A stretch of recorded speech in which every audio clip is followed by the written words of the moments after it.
Hello everyone and welcome to SUNUP. I'm Lyndall Stout. We hope you're having a great holiday season. It's the time of year when we like to look back on the past 12 months and look ahead at what the new year may bring. Today we're covering crop and livestock markets as well as agricultural policy. Let's begin with SUNUP's Curtis Hare and OSU Extension Livestock Marketing Specialist, Dr. Daryl Peel.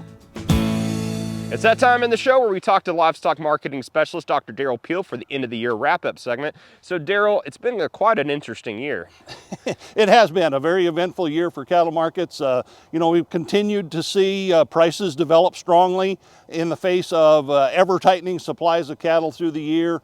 But we've had lots of issues along the way. We've had drought, we've had lots of rain at times, we've had all kinds of things impacting these markets as we go. So let's kind of start just here locally with Oklahoma. Drought really kind of reared its ugly head in the summer. So how did that really impact cattle prices here? Well, I think what happened in Oklahoma, because it was so dry in July, August, September, and through most of October, we saw early movement of feeder cattle this fall, and so we had big runs in September and October, and then that led to tighter runs after that because the cattle moved. And so it changed the timing of cattle. It put some additional strength in the markets late in the year. And again, we've continued to see, we've had record prices across the board for cattle at some time in 2024. And we're finishing the year very strong and maybe back close to those record levels. And for stocker cattle, that had the drought had an impact, especially when it comes to wheat pasture right here. Yeah, we had very late development of wheat pasture. It looked like we weren't going to have it, and then with the rains we got starting at the very end of October, some wheat pasture comes on, and so there was some additional demand then after that. Kind of relieved producers from the standpoint of the stocker cattle and the wheat pasture grazing, and also provided a lot of relief to cow-calf producers by refilling some ponds and replenishing their water supplies for the winter. It was definitely much needed. So let's kind of take a step back. One thing we talked a lot about was herd rebuilding. And have you seen that that's happened at all? And kind of walk us through why the herd was shrinking. Yeah, we've been in contraction mode in the cattle industry sort of cyclically for several years. We peaked in 2019, got a little bit smaller in 2019, 2020, but then the drought kicked in on a national basis and sort of moved around the country in 2021, 22, 23. That prompted additional liquidation. So we find ourselves coming into 2024 with the smallest inventory of cattle, depending on which category you look at, but all of them are multi-decade lows in cattle numbers. And so, that has set up the strength that we're seeing generally in markets. Obviously, it has implications for beef production as well. Now, interestingly enough, beef production fell in 2023, but then in 2024, we expected additional reductions, but we really didn't see as much as we thought. In fact, ending up the year, we're going to be about equal to last year, and that's because feedlots have been able to not see their cattle inventories drop as far as we would have expected. But it's a temporary thing. It's kind of, they're trying to hang on to numbers as best they can. And so they've been able to avoid the reductions in inventories that would lead to tighter beef production in 2024. And for the world, how is that impacting things as well? Well, we've had pretty strong global markets as well. Our trade situation, it's evolving as expected. Given the U.S. situation, we're seeing increased beef imports because we've got tight supplies and high prices in the U.S. We're also seeing some reduction in exports because we don't have as much beef and it's very expensive. But at the same time, markets are still pretty strong. In fact, late in the year, we started to see some sort of recovery in some of our markets so that they either were not down or not down as much as they had been earlier. So all in all, the global market has held up pretty well, continues to be very supportive of the U.S. market. And sticking with this and, shifting towards policy, which I know is not necessarily your specialty when it comes to U.S. politics, but with a new administration coming in and the word tariffs is floating around, is the market reacting at all yet to that? And what do you expect going into the new year?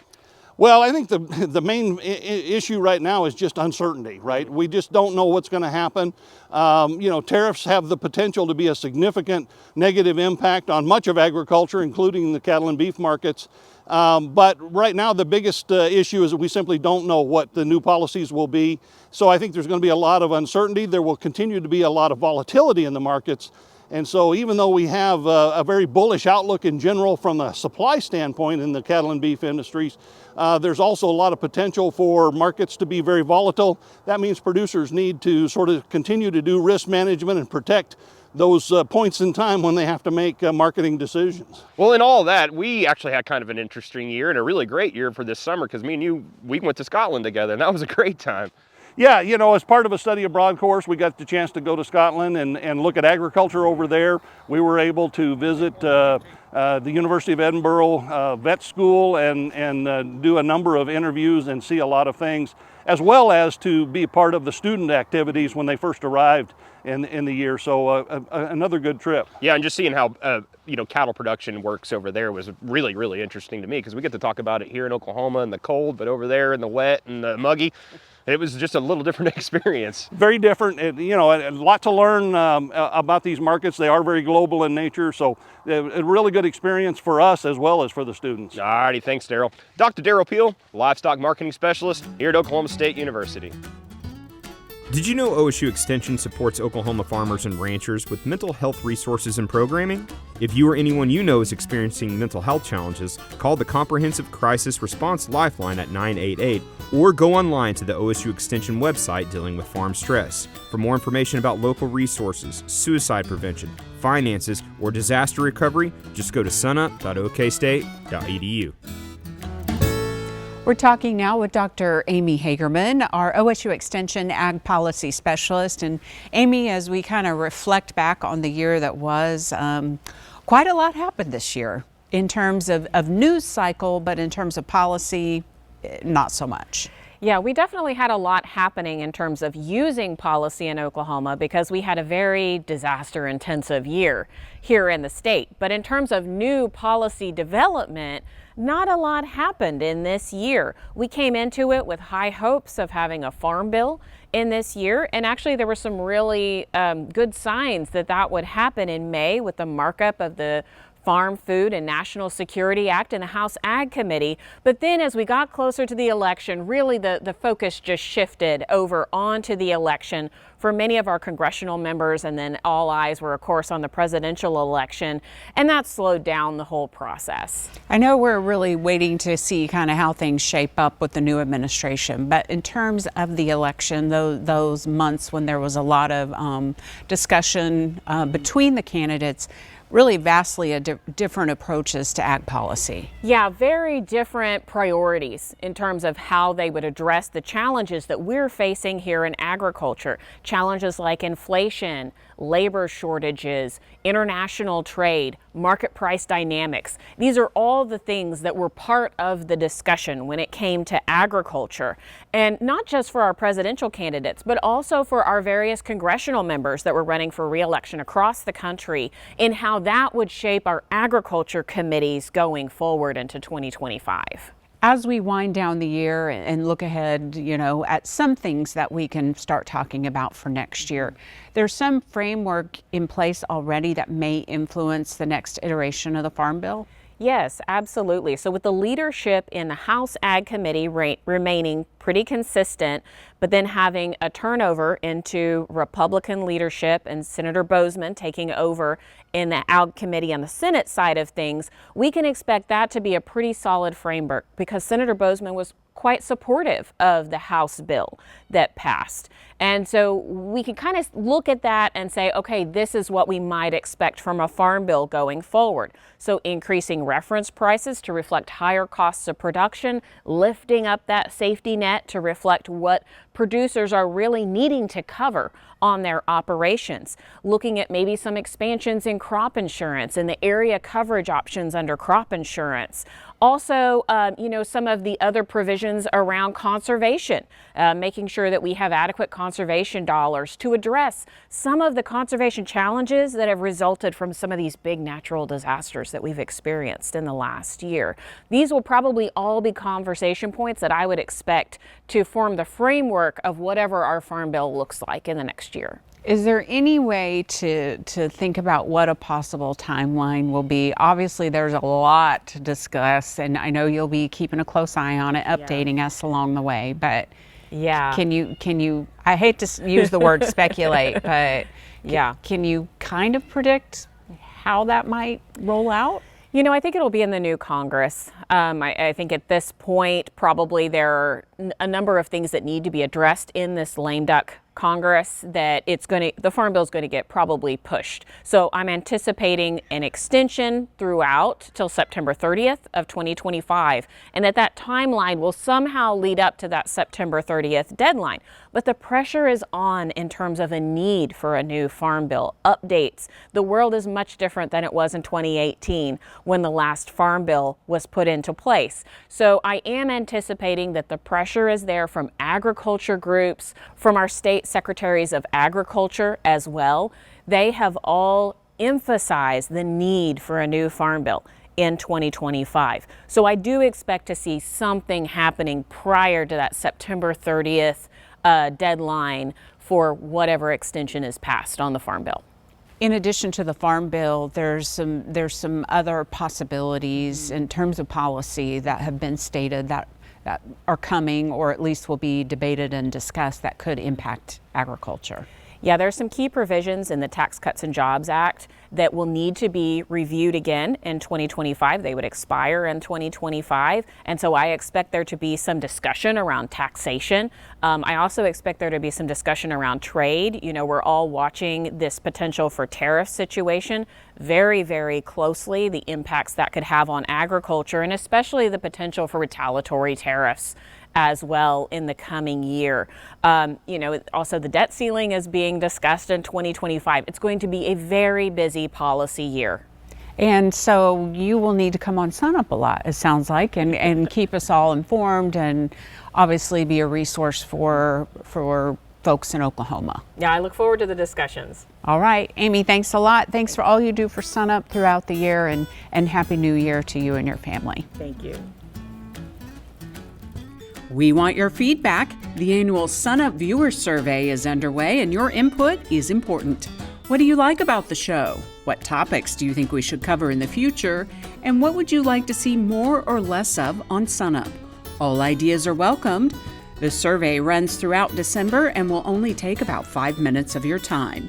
Just scan the QR code on your screen or find the link on the SUNUP website. Thank you for watching, and thank you in advance for your feedback.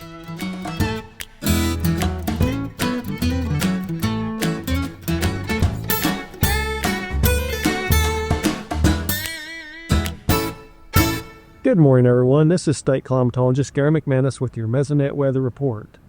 Okay, we're at the end of the year. That means it's time for one of our favorite Mesonet graphics, and that is the 2024 year in extremes for the Oklahoma Mesonet. So we go through all of our 120 sites, find the craziest extremes, and for Oklahoma, you know, that could be just about anything. Every year we have crazy extremes, and we put it on a map and show it to the public. So let's take a look at that map, and we can go through a few of those that really stand out. Okay, here you see the Oklahoma Mesonet Extremes map for 2024. Let's start out in the Panhandle. We see those rainfall amounts. You know, that 7.67 inches of rainfall from Goodwell on June 19th. That 24-hour rainfall total is a 1,000-year rainfall total. So really a lot of rainfall during that event. And, you know, the day before we had 3.62 inches of rainfall at Hooker in an hour. So that rainfall was the extreme of all extremes. We had water in Lake Optima, lots of flooding out in that region, especially in Texas County. And I can show you the rainfall map for that time frame. Again, this does point out that it was a 1,000-year rainfall. We had lots of 7-inch amounts, 6-inch amounts in that radar-derived product. You can see 7.55 inches at Goodwell. Again, that's a 24-hour. I can actually show you a map of that rainfall event. Again, you can see out in the eastern and central Panhandle, we had 5 to close to 8 inches of rainfall. So, and again, a lot of that fell in just the 24-hour period. In fact, much of that fell in the 12-hour period. Staying on rainfall, we had the greatest statewide average November rainfall in state history with 7.84 inches. We just went over that a few sun-ups ago, but we can talk about it again. You know, our previous highest November rainfall total was November 2015 with 6.05 inches. We absolutely blew that out of the water. One of the differences between 2015's record rainfall total, and I can show you that map right now, the difference between 2015 and 2024 is this rainfall was much more widespread, at least on the heavy side, whereas in 2015, that was really across the southeastern half of the state where they had extreme rainfall amounts. A little bit higher, but this one was more widespread across the state. Now, it is winter right now. It just doesn't feel like winter, but boy, did it feel like winter back in January when we had the lowest wind chill value for 2024 at Bonita, basically minus 27 degrees, and the lowest air temperature on that same day was minus 15 degrees at Bonita. So Bonita had a couple of unwelcome records, at least for those folks. We did actually see some of the coldest weather we had seen in Oklahoma since that February 2021 deep freeze. So we're not having winter now, obviously, but we definitely had it back about 11 months ago. We had a lot of mild weather in summer, just like we're having mild weather into winter. So cooler in the summer, warmer in the winter so far. But we did have those high temperatures really get in the extreme range once again. We had the highest air temperature of 113 degrees from Freedom on August 24th. So not a shock that we had extreme weather in 2024. I guess we'll just wait for the next year when we have more extreme weather, and we'll show you that map a year from now. That's it for this time. We'll see you next time on the Mesonet Weather Report.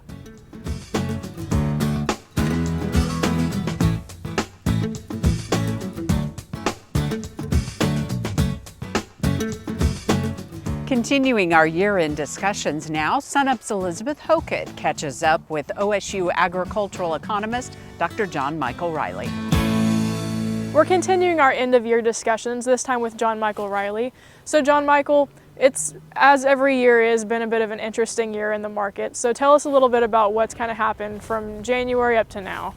Absolutely, and I think what you said there is 100% correct. Every year is interesting in its own rights, and if you think about just even a larger perspective than just this year, if we go back over a 20-year span, I mean, our agricultural markets have really been shaping and changing in a lot of respects, largely due to just how fast information is flowing from one sector to the other. The connectivity of all of our markets is just it's hard to really put it all into scope, but I mean it's happening and it's continuing to happen. So every year is very interesting. This year, absolutely no different. Coming into the year, a lot of expectations of improvements from the past couple of years, and so we started the year with a little bit of a shakeup when we got the prospective plantings report. Much lower corn acreage numbers than what the market was thinking was going to be, higher soybean acreage number than what the market was thinking was going to be, about 4 million more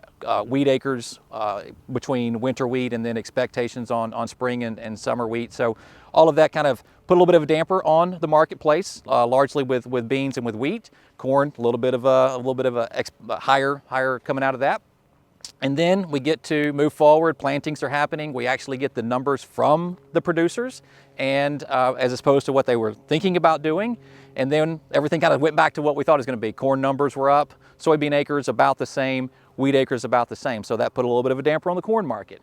And so, but still the expectations were that we're going to have a strong year, that we're going to kind of continue to see some good trade numbers, and that we were potentially going to have a decent crop, but nothing too overly abundant. And then we start seeing the growing season throughout the summer, really just ideal conditions for pretty much everybody except for the southern plains. And so, where most of our corn and beans were grown, just really good conditions, and that just continued to put added pressure on the market throughout the growing season, and prices continued to decline. And with wheat planting, the drought obviously has had a lot of the producers on the edge of their seats for a while, and then we got a bunch of rain. So talk a little bit about that. Absolutely. Some people are planting just because the calendar says we plant.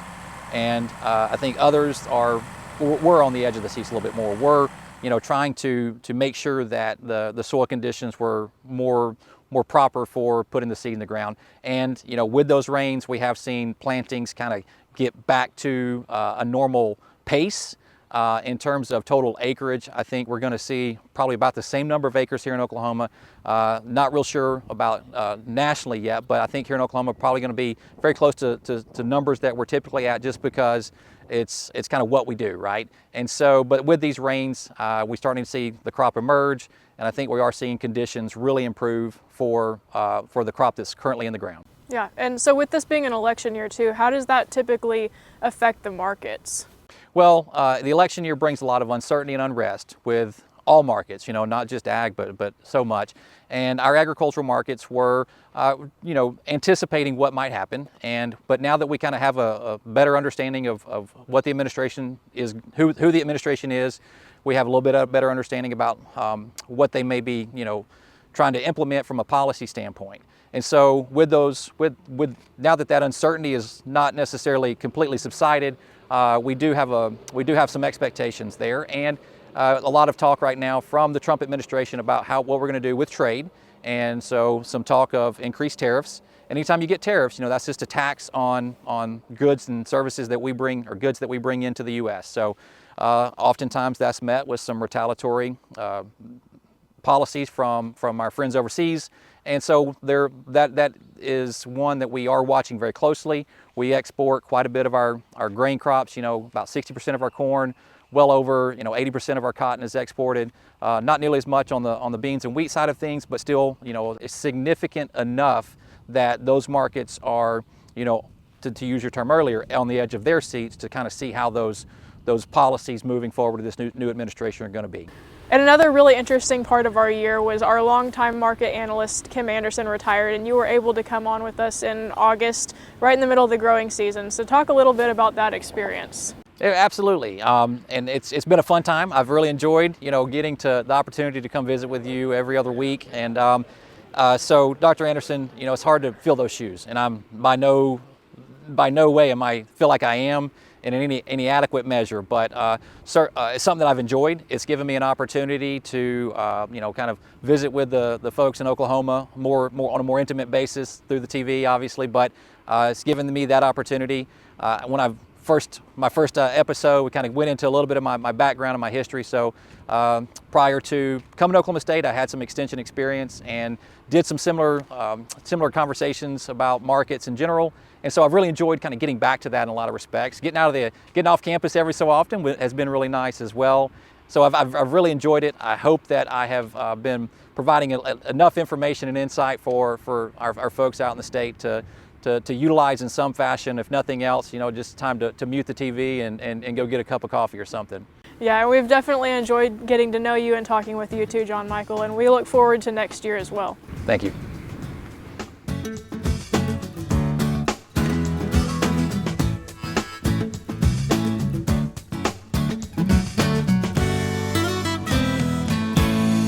Good morning, Oklahoma, and welcome to Cow-Calf Corner.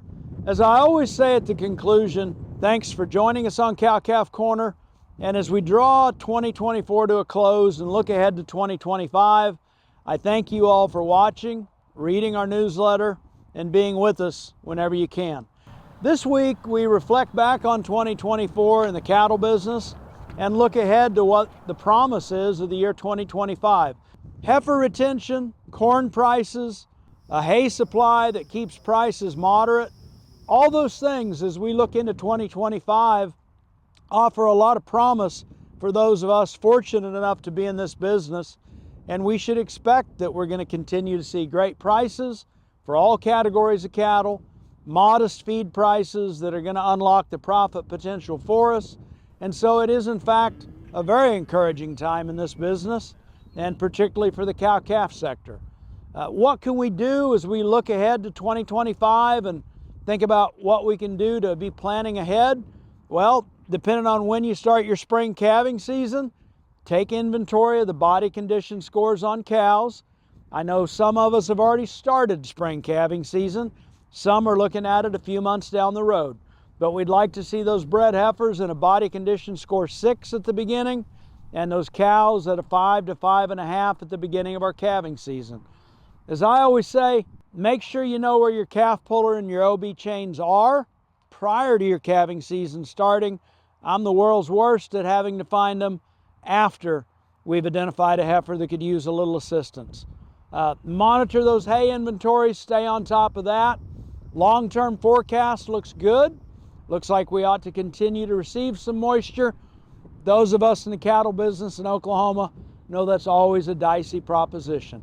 Again, thanks for always being with us on Cow-Calf Corner. Let's look forward to the year 2025. It looks to be very promising in the cattle business.